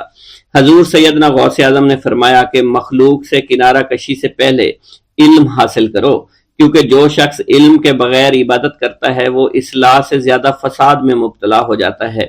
تمہیں چاہیے کہ شمع شریعت اپنے ہمراہ لے کر علم کی روشنی میں علم عمل کرو، پھر اللہ تعالیٰ تمہیں علم لدنی کا وارث بنا دے گا جس سے تم ناواقف ہو۔ تمہیں چاہیے کہ تمام اسباب و ذرائع سے تعلق منقطع کر کے رشتہ داروں اور احباب سے جدائی اختیار کرو، تاکہ تم اپنے زہد کی وجہ سے اپنی قوت باطنی اور اپنے حسن ادب کا مشاہدہ کر سکو۔ خدا کے علاوہ تمام عالم و اسباب سے اس خوف سے منقطع ہو جاؤ تاکہ تمہاری شمع معرفت نہ بجھ جائے، اور جب تم 40 دن اپنے رب کے لیے مخصوص کر دو گے تو تمہارے قلب سے حکمت کے چشمے جاری ہو جائیں گے اور تم معرفت الہی کی تپش کا مشاہدہ کرنے لگے گے جس کو حضرت موسیٰ علیہ السلام نے اپنے شجر قلب پر محسوس کیا تھا۔ اس کیفیت کے بعد تم اپنے نفس و خواہش، اپنے شیطان سے، اپنی طبیعت اور اپنے وجود سے کہو گے کہ ٹھہر جا، میں نے اس آگ کا مشاہدہ کر لیا ہے جو قلب موسیٰ علیہ السلام پر روشن ہوئی تھی۔ اس کے بعد تمہارے قلب میں باطن سے یہ آواز آنے لگے گی کہ میں ہی تمہارا رب ہوں، میری ہی عبادت کرو، میرے غیر کی اطاعت سے گریزاں ہو جاؤ، میرے سوا کسی سے تعلق مت رکھو، میری معرفت حاصل کر کے میرے غیر کو فراموش کرو، غیر سے اعراض کر کے میرے علم، میرے قرب، میرے ملک اور میری سلطنت کی جانب متوجہ رہو۔ جب تمہیں بقا الہی حاصل ہو جائے تو تمہاری زبان پر اندہ جاری ہو جائے گا اور تمام حجابات رفع ہو کر قلب سے کدورت زائل ہو جائے گی اور نفس کو مکمل سکون حاصل ہو جائے گا۔ پھر جب اس کے الطاف غالب ہو جائیں گے تو تمہیں خطاب کیا جائے گا، اے قلب، فرعون نفس کی طرف توجہ کر اور اس کو راہ ہدایت پر چلاتا ہوا میری جانب آ لے اور اس سے کہہ دے کہ میرا ہی اتباع کریں۔ پھر انہیں رشد کے راستے پر ہدایت کر کے اس سے تعلق قائم کر اور اس کے بعد پھر قطع تعلق کر کے دوبارہ استوار کر لے اور اسی طرح سے کرتا رہے۔ حضرت شیخ و معمر سے منقول ہے، فرماتے ہیں ایک مرتبہ میں حضور سیدنا غوث اعظم شیخ عبد القادر جیلانی رحمۃ اللہ علیہ کی خدمت میں حاضر تھا۔ آپ بیٹھے کچھ لکھ رہے تھے، اسی دوران چھت سے 3 مرتبہ مٹی گری، چوتھی مرتبہ ایسا ہوا آپ نے جلال میں آ کر اس جگہ دیکھا جہاں سے مٹی گر رہی تھی، اسی دوران ایک چوہا اس جگہ سے نیچے گرا اور مر گیا، یہ چوہا ہی وہاں سے مٹی کھود رہا تھا۔ حضرت شیخ عمر بن مسعود بزاز فرماتے ہیں حضور سیدنا غوث اعظم وضو فرما رہے تھے، اسی دوران ایک چڑیا نے آپ کی قمیض پر بیٹ کر دی، آپ نے جلالی نظروں سے چڑیا کو دیکھا، وہ چڑیا اسی وقت نیچے گری مر گئی۔ آپ نے وضو سے فارغ ہونے کے بعد قمیض کے اس حصے کو دھویا اور پھر اپنی قمیض مبارک اتار کر مجھے دی اور فرمایا اس کو فروخت کر کے اس کی رقم کو خیرات کر دو، یہ اس کا بدلہ ہے۔ حضور سیدنا غوث اعظم کے زمانہ میں بہت ہی گناہگار شخص تھا، اس کے دل میں آپ سے بے پناہ محبت تھی۔ جب اس کے مرنے کے بعد دفن کیا گیا تو قبر میں منکر نکیر نے سوالات کیے تو اس نے سوال کے جواب میں عبد القادر جواب دیا۔ منکر نکیر نے اللہ کی بارگاہ میں اس کے جواب کو پیش کیا، حکم ہوا اگرچہ یہ بندہ فاسقوں میں سے ہے لیکن یہ میرے محبوب سید عبد القادر جو کہ صادقین میں سے ہیں ان سے محبت رکھتا ہے۔ بغداد کے محلہ باب العز کے قبرستان میں سے ایک قبر سے مردہ کے چیخنے کی آواز آنے لگی۔ لوگوں نے حضور سیدنا غوث اعظم کی خدمت میں عرض ہو کر عرض کیا، آپ نے دریافت کیا کیا صاحب قبر نے مجھ سے خرقہ پہنا؟ لوگوں نے عرض کیا ہمیں اس کا علم نہیں۔ آپ نے دریافت کیا کیا یہ میری محفل میں کبھی شریک ہوا؟ ہمیں اس کا علم نہیں۔ آپ نے پھر دریافت کیا کیا کبھی میرے پیچھے نماز پڑھی؟ نہیں معلوم۔ آپ نے مراقبہ فرمایا اور آپ کے چہرہ مبارک پر جلالیت کے آثار نمودار ہو گئے۔ بعد ازاں آپ نے چہرہ مبارک پر وقار ظاہر ہوا اور آپ نے فرمایا کہ اس شخص نے میری زیارت کی، مجھ سے حسن ظن رکھا، اسی وجہ سے اللہ نے اس پر رحم فرما دیا ہے، چنانچہ اس کے بعد کبھی قبر سے آواز نہیں آئی۔ منقول ہے حضرت شیخ ابو الحسن علی بن وہب ازجی بیمار ہو گئے، حضور سیدنا غوث اعظم عیادت کے لیے تشریف لائے تو آپ نے وہاں ایک قمری اور ایک کبوتری کو دیکھا۔ حضرت شیخ ابو الحسن نے آپ سے عرض کی کہ یہ کبوتری 6 ماہ سے انڈے نہیں دے رہی اور قمری 9 مہینے سے بول نہیں رہی۔ آپ نے کبوتری سے فرمایا تو اپنے مالک کو فائدہ پہنچا اور قمری سے فرمایا تو اپنے خالق کی تسبیح کر۔ چنانچہ قمری نے اسی وقت کوکو کرنا شروع کر دیا، یہاں تک کہ بغداد کے لوگ اس کی آواز سننے کے لیے جوق در جوق جمع ہونا شروع ہو گئے اور کبوتری نے بھی انڈے دے دیے اور ان سے بچے نکلے۔ بسم اللہ الرحمن الرحیم۔ حضور سیدنا غوث اعظم کی پرورش نہایت ہی بابرکت ماحول میں ہوئی۔ آپ نے ابتدا میں گوشہ نشینی اختیار کی اور خود کو دنیاوی غلاظتوں سے پاک رکھا۔ آپ نے 51 برس کی عمر میں شادی کی۔ جب آپ سے اس کے بارے میں دریافت کیا گیا تو آپ نے فرمایا جب مجھے حضور نبی کریم صلی اللہ علیہ وسلم نے نکاح کی اجازت دی تو میں نے نکاح کر لیا۔ حضور سیدنا غوث اعظم رحمۃ اللہ علیہ نے اپنی ذات کو اللہ عز و جل کی خوشنودی کے لیے وقف کر رکھا تھا۔ آپ کی راتیں جاگ کر گزرتی تھی اور ساری رات آپ مراقبہ اور مشاہدہ میں گم رہتے تھے۔ آپ کی عادت مبارکہ تھی کہ آپ سجدہ کو دراز کرتے تھے اور بیٹھ کر مراقبہ فرماتے تھے۔ اسی دوران آپ کا جسم مبارک نورانی شعاؤں کے زیر اثر ہوتا تھا اور کئی مرتبہ آپ ان نورانی شعاؤں میں غائب ہو جایا کرتے تھے۔ حضور شیخ ابو عبداللہ بن حسنین بن ابی فضل فرماتے ہیں کہ سیدنا غوث اعظم کے بعض دہقانی مریدین ہر سال آپ کے لیے گیہوں بوتے تھے اور جائز طریقہ سے اسے پالتے تھے۔ پھر آپ کے بعض مریدین اسے پیستے آپ کے لیے ہر روز 4 یا 5 روٹیاں پکاتے اور شام کو آپ کے پاس روٹیاں لے کر آتے تھے۔ آپ حاضرین میں ایک ایک ٹکڑا تقسیم کر دیتے اور جو بچ جاتا وہ اپنے لیے رکھ لیتے تھے۔ حضرت شیخ خضر حسینی سے منقول ہے کہ حضور سیدنا غوث اعظم نے ایک شکستہ دل فقیر کو دیکھا۔ آپ نے اس سے اس کی کیفیت کے متعلق دریافت کیا تو اس نے کہا کہ میں آج دریا کے کنارے گیا اور ملاح سے کہا کہ وہ مجھے دریا کے پار لے جائے۔ اس نے انکار کر دیا۔ میں اپنے اس افلاس کے سبب پریشان اور شکستہ دل ہوں۔ ابھی اس فقیر کا کلام جاری تھا کہ ایک شخص آپ کی خدمت میں حاضر ہوا اور 30 دینار آپ کی خدمت میں پیش کر دیے۔ آپ نے وہ دینار اس فقیر کو دے دیے اور فرمایا کہ اس ملاح سے کہنا کہ کسی فقیر کا سوال رد مت کیا کرے۔ حضرت شیخ معمر کا بیان ہے کہ میں نے حضور سیدنا غوث اعظم سے زیادہ کسی کو درگزر فرمانے والا نہیں دیکھا۔ آپ کی عطا کا یہ عالم تھا کہ ایک محفل میں 400 لوگوں کو ولایت کے مقام اعلیٰ تک پہنچا دیا کرتے تھے۔ بھوکوں کو کھانا کھلانا اور بیواؤں کی حاجت روائی کرنا آپ کا معمول تھا۔ جب کسی بیمار کے متعلق سنتے فوراً اس کی عیادت کے لیے تشریف لے جایا کرتے۔ فقراء کو آپ کے در سے بغیر سوال کیے عطا ہو جایا کرتا۔ حضور سیدنا غوث اعظم نے فرمایا کہ مخلوق سے کنارہ کشی سے قبل علم حاصل کرو، کیونکہ جو شخص علم کے بغیر عبادت کرتا ہے وہ اصلاح سے زیادہ فساد میں مبتلا ہو جاتا ہے۔ تمہیں چاہیے کہ شمع شریعت اپنے ہمراہ لے کر علم کی روشنی میں عمل کرو، پھر اللہ تعالیٰ تمہیں علم لدنی کا وارث بنا دے گا جس سے تم ناواقف ہو۔ تمہیں چاہیے کہ تمام اسباب و ذرائع سے تعلق منقطع کر کے رشتہ داروں اور احباب سے جدائی اختیار کر لو، تاکہ تم اپنے زہد کی وجہ سے اپنے قوت باطنی اور اپنے حسن ادب کا مشاہدہ کر سکو۔ خدا کے علاوہ تمام عالم اسباب سے اس خوف سے منقطع ہو جاؤ تاکہ تمہاری شمع معرفت نہ بجھ جائے، اور جب تم 40 دن ایک چلہ اپنے رب کے لیے مخصوص کر دو گے تو تمہارے قلب سے حکمت کے چشمے جاری ہو جایا کریں گے اور تم معرفت الہی کی تپش کا مشاہدہ کرنے لگو گے، جس کو حضرت موسیٰ علیہ السلام نے اپنے شجر قلب پر محسوس کیا تھا۔ اس کیفیت کے بعد تم اپنے نفس و خواہش، اپنے شیطان، اپنی طبیعت اور اپنے وجود سے کہو گے کہ ٹھہر جا، میں نے اس آگ کا مشاہدہ کر لیا ہے جو قلب موسیٰ علیہ السلام سے روشن ہوئی تھی۔ اس کے بعد تمہارے قلب میں باطن سے یہ آواز آنے لگی کہ میں ہی تمہارا رب ہوں، میری ہی عبادت کرو، میرے غیر کی اطاعت سے گریزاں ہو جاؤ، میرے سوا کسی سے تعلق مت رکھو، میری معرفت حاصل کر کے میرے غیر کو فراموش کر دو، غیر سے اعراض کر کے صرف میرے علم، میرے قرب، میرے ملک اور میری سلطنت کی جانب متوجہ رہو۔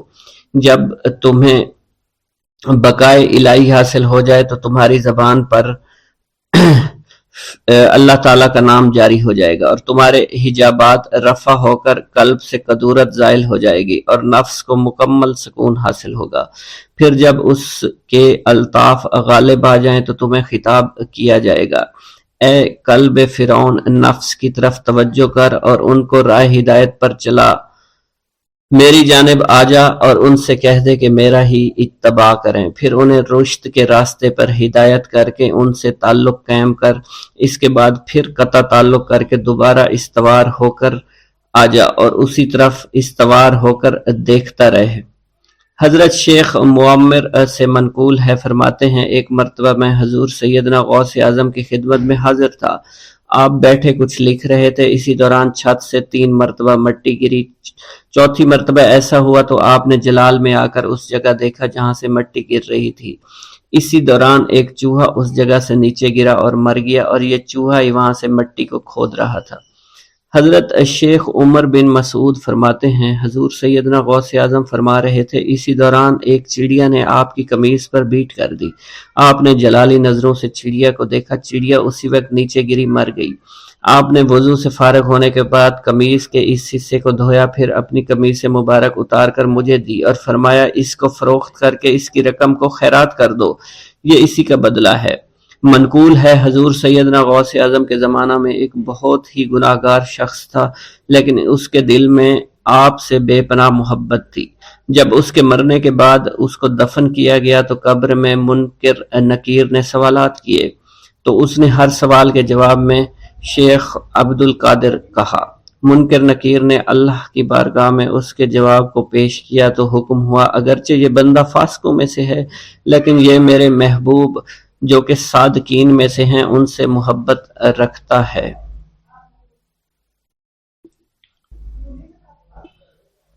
ایک گاؤں کے بارے میں کہا جاتا تھا کہ جہاں قدرت کی بے پناہ نعمتیں تھیں، اللہ پاک نے وہاں کے لوگوں کو مالا مال کیا ہوا تھا۔ ایسی نعمتیں کہ جن نعمتوں کو دیکھ کر انسان اکثر مغرور ہو جایا کرتے ہیں، مگر وہاں پر کچھ مسلمان تھے، اور سب سے بڑی اور بری بات یہ تھی کہ وہاں کے تمام لوگ کافر تھے۔ وہ کفار اپنی دولت پر بہت فخر کیا کرتے تھے، کیونکہ ان میں ہر ایک انسان بہت دولت مند تھا، ہر ایک کے پاس بے بہا پیسے تھے، کسی کو پیسوں کی کمی نہیں تھی۔ وہاں کے سردار کی ایک اکلوتی بیٹی تھی جس کو سردار بے پناہ پیار کرتا تھا۔ اس سردار کی بیٹی بے پناہ مغرور، ظالم، گھمنڈی تھی۔ وہاں پر غریب لوگ صرف مسلمان ہی تھے، تمام کافر ایک دوسرے کی مدد کیا کرتے تھے، لیکن مسلمانوں کی مدد کرنے والا وہاں پر کوئی نہ تھا۔ وہاں پر انہیں کوئی دیکھنے والا نہ تھا۔ سردار کی بیٹی کو کالے جادو میں خوب مہارت حاصل تھی، اور وہ جادو کی وجہ سے وہاں پر رہنے والے غریبوں پر بہت ظلم کیا کرتی تھی۔ تمام مسلمان اس سے بے حد پریشان تھے، اور وہ لوگوں کو غلام بناتی اور مزدور بناتی تھی۔ اگر ان میں کوئی اس کی بات نہ مانتا تو اس کو قیدی بنا کر اپنے اشاروں پر نچایا کرتی تھی۔ اس بستی میں چونکہ اکا دکا مسلمان تھے جن کا کوئی پرسان حال نہیں تھا، کوئی بھی ان کو بچانے والا نہیں تھا۔ جب وہ سردار کی بیٹی کے ظلم حد سے بڑھ گئے تو مسلمانوں میں سے ایک بوڑھے شخص نے اللہ کے حضور گڑ گڑا کر دعائیں کی، اے اللہ، ہمارے چند نسلیں جو یہاں پر بچی ہوئی ہیں، ان نسلوں کو تو بچا لے۔ یہ سردار کی بیٹی جس نے ہمارا جینا دشوار کر رکھا ہے، یہاں کوئی بھی انسان ہمارا حال نہیں پوچھتا، اور نہ ہی ہمارے پاس مال و دولت ہے، اور نہ ہی ہمارے پاس جسمانی طاقت بچی ہے۔ یا اللہ، ہمارے لیے کوئی ایسا بندہ بھیج جو نہ صرف طاقتور ہو بلکہ اس جادوگرنی یعنی سردار کی بیٹی کو بھی ہرا سکے۔ اللہ رب العزت نے اس بوڑھے کی دعا کو قبول فرمایا، اور یوں اس جگہ پر ایک اللہ والے کو بھیج دیا۔ اور وہ اللہ والے ایسے ہی بستی میں داخل نہیں ہوئے، بلکہ ایک دن کچھ عجیب واقعہ ہوا۔ ان کافروں کا سردار جنگل میں سیر سپاٹے کرتے ہوئے نکلا تھا، بڑی شان سے چلتا ہوا وہ سفر کر رہا تھا۔ اچانک ایک زہریلا سانپ اس کے سامنے آیا۔ اس زہریلے سانپ نے بادشاہ کو ڈس لیا، اور وہ بے ہوش ہو کر زمین پر گر پڑا اور تڑپنے لگا۔ اس کے جو ساتھی تھے انہوں نے جب اپنے سردار کو یوں تڑپتا ہوا دیکھا اور سردار کی غیر حالت دیکھی تو کہ جسے ایک زہریلے سانپ نے کاٹ لیا ہے، تو وہ فوراً اسے اٹھا کر گھر لے آئے تاکہ اسے بچانے کے لیے کچھ کیا جا سکے۔ اس لڑکی نے اپنے باپ کی جب یہ حالت دیکھی تو اپنے آس پاس کے بڑے بڑے حکیموں کو بلایا، لیکن عجیب بات یہ تھی کہ لاکھ کوشش کے باوجود زہر نکالنے میں سارے ناکام ہو رہے تھے، اور زہر تیزی کے ساتھ اس کے جسم میں پھیلتا چلا جا رہا تھا۔ لیکن اسی وقت وہاں ایک درویش کی آمد ہوئی، ایک اللہ والے آئے، ان اللہ پاک نے اس مقصد کے تحت وہاں بھیجا تھا۔ اس اللہ کے ولی نے سردار کے گھر پر پہنچ کر دروازے کو کھٹکھٹایا۔ نوکروں نے پوچھا کون ہو، کس سے ملنا ہے؟ اس نے کہا میں نے سنا ہے کہ یہاں کے سردار کو سانپ نے ڈس لیا ہے۔ نوکر کہنے لگے کہ تمہیں کیسے پتا چلا کہ یہاں کے سردار کو سانپ نے ڈس لیا ہے؟ تم تو ہمیں اجنبی لگتے ہو، ہم نے تمہیں آج تک یہاں نہیں دیکھا ہے۔ اس نے کہا میں مسافر ہوں، اور مجھے خبر ملی ہے کہ یہاں کے سردار کو ایک زہریلے سانپ نے ڈس لیا ہے، اور کوئی بھی اس کا علاج نہیں کر پا رہا۔ نوکروں نے کہا تم کون ہو؟ اللہ والے نے کہا میں حکیم ہوں، اور میں ان کے علاج کی غرض سے یہاں آیا ہوں۔ وہ نوکر اللہ والے کی حالت دیکھ کر ہنسنے لگے، کیونکہ آپ نے پھٹے پرانے کپڑے پہن رکھے تھے اور دیکھنے سے بہت غریب معلوم ہوتے تھے۔ وہ نوکر کہنے لگے کہ اتنے بڑے سردار کا علاج کرو گے؟ ارے یہاں تو اس کے پاس بڑے بڑے حکیم بلائے گئے ہیں، ہمارے سردار کے پاس پیسوں کی کوئی کمی نہیں ہے، اور وہ تم جیسے غریب سے بھلا کیوں علاج کروائیں گے؟ درویش نے کہا اگر تم چاہتے ہو تمہارے سردار کی جان بچ جائے پھر مجھے اندر جانے دو۔ غلام کہنے لگا ٹھیک ہے، ہم اندر جا کر اجازت لے کر آتے ہیں۔ نوکر اندر گئے، سردار کی بیٹی سے کہا ایک غریب آیا ہے، کپڑوں سے فقیر معلوم ہوتا ہے، لیکن کہتا ہے میں سردار کا علاج کر سکتا ہوں، اور میں سردار کا علاج کروں گا۔ جو زہر تیزی کے ساتھ جسم میں پھیل رہا ہے میں اس کو باہر نکال پھینک کروں گا۔ اس کی بیٹی کہنے لگی ٹھیک ہے بلا لو۔ جب وہ اللہ والے اس کے گھر کے اندر گئے تو دیکھا سردار تڑپ رہا تھا، ٹانگ کو بار بار بستر پر پٹخ رہا تھا۔ اللہ والے نے اس کے پیر کی طرف دیکھا جہاں سانپ نے اس کو کاٹا تھا، اسی جگہ اللہ والے نے تھوک دیا، فوراً وہاں سے بھاگ گئے۔ اس کے سارے سپاہی اس کی بیٹی دیکھ کر حیران رہ گئے کہ یہ بھلا کون سا دیوانہ ہے، کمرے میں آیا، علاج کی بجائے اسی جگہ پر تھوک دیا جہاں صرف کاٹا تھا، اور بھاگ بھی گیا، اس کو کوئی گرفتار نہیں کر سکا۔ سردار کی بیٹی غصے میں تل ملا اٹھی کہ اس نے جو گستاخی کی ہے اس کی کوئی بات نہیں، تھوک کو میں صاف کروا دوں گی، مگر اس کو تو میں ابھی گرفتار کرواتی ہوں۔ اور اس نے اپنے سردار کے ایک نوکر سے کہا کہ اس تھوک کو صاف کرو۔ اس نوکر نے تھوک کو صاف کرنے کی بجائے اس کو اچھی طرح سے ٹانگ پر مل دیا۔ لڑکی نے کہا کیا کر رہے ہو؟ اس فقیر نے میرے باپ کی ٹانگ پر تھوک دیا، اب اس تھوک کو تم مل رہے ہو؟ حکیم نے اپنے ہاتھ کے اشارے سے سردار کے بیٹے کو روک دیا۔ جیسے اس تھوک کو سردار کی ٹانگ پر ملا گیا، فوراً سارا زہر ختم ہو گیا۔ جو ٹانگ کٹنے کے قابل تھی وہ ٹانگ بالکل ٹھیک ہو چکی تھی، جو نیلی پڑ چکی تھی اب اصلی حالت میں آہستہ آہستہ واپس آ رہی تھی۔ اور جب وہ قبیلے کا سردار بالکل ٹھیک ہو گیا، ہوش میں آ گیا تو حیران رہ گیا۔ اسے بتایا کہ فقیر بابا کے تھوک کی وجہ سے آپ ٹھیک ہوئے ہیں۔ اس نے کہا وہ بزرگ تو ہمارے لیے مسیحا ہے، تم لوگوں نے انہیں جانے کیوں دیا؟ انہیں میرے پاس لے کر آؤ، انہوں نے ہم پر بہت بڑا احسان کیا ہے، ہم اس کے احسان کا بدلہ ضرور چکائیں گے۔ اس کی بیٹی جو خاموشی سے باپ کو دیکھ رہی تھی، اس نے کچھ بھی نہ کہا۔ گاؤں کے سردار کے کہنے پر سارے سپاہی اللہ والے کو ڈھونڈنے کے لیے نکل گئے۔ وہ چاروں طرف پھیل گئے لیکن کہیں بھی اللہ والے کا پتہ نہیں چل رہا تھا۔ پھر جب سپاہی تلاش کرتے کرتے جنگل میں داخل ہوئے، وہاں ایک درخت کے نیچے ایک آدمی کو عبادت کرتے ہوئے دیکھا۔ وہ غور سے اس کو دیکھ رہے تھے اور کہہ رہے تھے یہ کس طرح کی عبادت کر رہے ہیں؟ ہم لوگ تو اپنے بتوں کے آگے ہاتھ جوڑتے ہیں، یہ نہ جانے کس کو سجدہ کر رہے ہیں۔ خیر، عبادت کے فوراً بعد اللہ والے کو پکڑ لیا، گاؤں کے سردار کے سامنے پیش کیا۔ وہ کہنے لگا آپ کون ہیں اور کہاں سے آئے ہیں؟ سب سے پہلے تو میں گستاخی کی معافی چاہتا ہوں، میرے لوگوں نے آپ کے ساتھ بڑی بدتمیزی کی، لیکن آپ کی وجہ سے آج میں زندہ ہوں۔ ہم گناہ گاروں کی وجہ سے آپ جیسے لوگوں کو بہت تکلیف ہوئی ہے، اس لیے میں معذرت چاہتا ہوں۔ آپ سے درخواست کرتا ہوں کہ آپ میری طرف سے یہ قیمتی لباس یعنی کپڑے اور عربی گھوڑا قبول کیجئے۔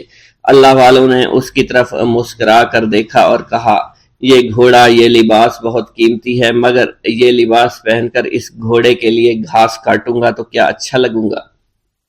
سردار نے کہا فکر نہ کریں، گھوڑے کے ساتھ ساتھ ہم آپ کو نوکر بھی دیں گے۔ اللہ والے نے کہا کہ اتنی مال و دولت اور نوکروں کے ساتھ میں اکیلا رہوں گا؟ گاؤں کا سردار بولا حضور آپ کی یہ بات سن کر میں سوچ میں گم ہو گیا ہوں، لیکن یہ میری بیٹی آپ کے سامنے حاضر ہے۔ بیٹی حیرت سے اپنے باپ کو دیکھ رہی تھی کہ میرا باپ اب کیا کہنے والا ہے۔ سردار نے کہا میری بیٹی جسے آپ نے دیکھ لیا ہے اس کی شادی میں آپ سے کر دوں گا، مگر ایک شرط ہے کہ آپ کو اپنے مذہب کو چھوڑنا پڑے گا۔ میرے سپاہیوں نے آپ کو عبادت کرتے ہوئے دیکھا ہے، جہاں تک ہمارے معمولات ہیں ہم بتوں کے آگے سجدہ کرتے ہیں اور ان کی عبادت کرتے ہیں، اور آپ جس کے آگے سجدہ کرتے ہیں وہ اللہ ہے، یعنی آپ مسلمان ہیں، اس لیے آپ کو اپنا مذہب چھوڑنا پڑے گا۔ کیا آپ ایسا کر سکتے ہیں؟ اللہ والے نے کہا کہ مجھے ایک بات بتائیے، آپ سب کچھ دیکھ رہے ہیں، آپ نے مجھے یہ بھی دعا دی کہ میری اولادیں ہوں اور آپ کی نسل آپ کی بیٹی سے چلے گی۔ مجھے ایک بات بتائیں، اگر ان بچوں میں سے کسی بچے کو خدا نہ خواستہ کچھ ہو گیا تو کس کو رونا پڑے گا؟ سردار نے جواب دیا اگر خدا نہ خواستہ کچھ ایسا ہوا تو رونا مجھ کو ہی پڑے گا۔ اللہ والا نے مسکرا کر کہا اگر یہ سارا مال لے کر مجھے رونا ہی پڑا تو آپ اپنا گھوڑا، اپنی دولت، اپنی بیٹی، ہر چیز اپنے پاس رکھ لو۔ میں خوش ہوں، میں مسلمان ہوں، میں ٹھیک ہوں۔ اگر یہ تمام چیزیں لے کر مجھے اپنا محلہ چھوڑنا پڑے تو میں اپنی جان دے کر بھی اپنے مذہب کو نہیں چھوڑوں گا۔ جس طرح آپ نے مجھے نوازا ہے، میں اسی رب کے دین کو چھوڑ کر چلا جاؤں گا۔ صرف چند پیسوں کی خاطر میں ہر دن پیسہ پیسہ نہیں کر سکتا، اور اپنی درویشی میں بہت خوش ہوں۔ اللہ نے مجھے جس مقصد کے لیے بھیجا تھا وہ میرا مقصد پورا ہو جائے گا۔ گاؤں کے سردار نے پوچھا، یہ کہہ کر وہ اللہ والے جانے لگے تو سردار نے درویش کو رک جانے کا کہا اور کہنے لگے، میں نے مال دے کر تمہیں آزمایا اور تمہیں پرکھا، لیکن تم اپنے مذہب کو چھوڑنے پر راضی نہیں ہو۔ اگر تم یہی سب کرنے آئے تھے تو تمہیں اس بات کا ڈر نہیں؟ کیا تم نہیں جانتے ہم کتنے طاقتور ہیں، اور میری بیٹی اپنے عمل میں اتنی ماہر ہے کہ تمہیں یہاں کھڑے کھڑے ابھی جنگلی جانور بنا سکتی ہے۔ اللہ والے نے کہا کہ اس نے جنگلی جانور کمزور لوگوں کو بنایا ہوگا، یہ مجھے جانور بنا کر تو دکھائے۔ اس سے پہلے کہ گاؤں کا سردار اپنی بیٹی سے کچھ کہتا کہ اس پر وار کرو، اللہ والے نے جادوگرنی پر ایسی پھونک ماری کہ وہ اسی وقت ایک بہت بڑی چھپکلی بن گئی۔ وہ کچھ بھی نہیں کر پا رہی تھی، وہ چھپکلی اتنی بڑی تھی کہ وہاں پر جتنے بھی انسان کھڑے تھے ان سب میں سب سے زیادہ اونچا اس کا قد تھا۔ وہ چھپکلی اللہ والے کے پاس آئی، اپنا زہر اس پر اگلنا چاہتی تھی کہ اسی وقت اس نے اس کے منہ پر تھوک دیا۔ تھوکنے کی دیر تھی، وہ چھپکلی جلنے لگی اور جس سے گرمی کی وجہ سے اس کا چہرہ پگھل رہا تھا، اس کا چہرہ جل کر کالا ہو چکا تھا۔ وہ مرنے والی تھی کہ سردار دوڑتا ہوا قدموں میں آ کر گر پڑا اور معافی مانگنے لگا اور کہنے لگا، حضور اس گستاخی کے لیے میں معذرت خواہ ہوں، آپ مجھے معاف کر دو، میں نے سچ میں آپ کو بہت کمزور سمجھا تھا، آپ کو آپ کا مذہب سے ہٹانا چاہا تھا۔ اگر میری بیٹی ٹھیک ہو جائے تو میں سچ کہتا ہوں یہاں پر جتنے لوگ ہیں ہم پوری کی پوری بستی مسلمان ہو جائیں گے۔ اللہ والے نے کہا کہ ہم تمہیں اپنے دین میں شامل کرنے کے لیے یہ سب نہیں کر رہے، بلکہ تم لوگ مسلمان بھائیوں پر جو ظلم کرتے ہو وہ ظلم کو ختم کرنے کے لیے ہم یہاں آئے ہیں۔ ہمارے دین میں جبر اور ظلم نہیں۔ اگر تمہارے بیٹی سے انسان بن کر سدھر جاتی ہے تو اس کو اس کی اصلی حالت میں لانے کے لیے میں خود کو اللہ کی بارگاہ میں پیش کروں گا اور دعا کروں گا۔ سردار کہنے لگا کہ ہاں میری بیٹی اصلی حالت میں اگر آ جائے تو پھر ہم کسی پر ظلم و ستم نہیں کریں گے، اور میں دل سے اپنی بیٹی کے لیے معافی چاہتا ہوں۔ آج سے یہ کوئی بھی جادو ٹونا اور مسلمانوں کو تنگ نہیں کرے گی، اور نہ ہی کسی مسلمان پر یہ ظلم اور جبر کرے گی۔ بس آپ اسے دوبارہ سے انسان بنا دے۔ اللہ والا نے چھپکلی پر دوبارہ سے پھونک ماری تو پھر سے انسان بن گئی اور اللہ والے کے قدموں سے وہ لپٹ گئی، کہنے لگی، مجھے معاف کر دیجئے، مجھے معاف کر دیجئے، میں نے اپنے آپ کو بہت طاقتور سمجھا۔ اس لڑکی کا آدھا چہرہ جل چکا تھا اور کالا ہو چکا تھا۔ وہ کہنے لگی کہ آج اپنے باپ کے ساتھ میں آپ کے دست مبارک پر مسلمان ہونا چاہتی ہوں۔ میں وعدہ کرتی ہوں کہ آج سے اس بستی پر کوئی بھی کافر کسی مسلمان کے ساتھ بدتمیزی نہیں کرے گا، زیادتی نہیں کرے گا، ظلم اور جبر نہیں کرے گا، بلکہ ہم سب یہاں مل جل کر رہیں گے اور بھائی چارے کے ساتھ رہیں گے۔ ہم سب مسلمان ہو جائیں گے اور پھر یوں اللہ والے کے ہاتھوں پوری بستی کا سردار اور اس کی بیٹی نے اسلام قبول کر لیا، اور سردار نے اللہ والے سے اپنی بیٹی کا نکاح کر دیا، اور پھر اس بستی میں ہمیشہ کے لیے امن و امان قائم ہو گیا۔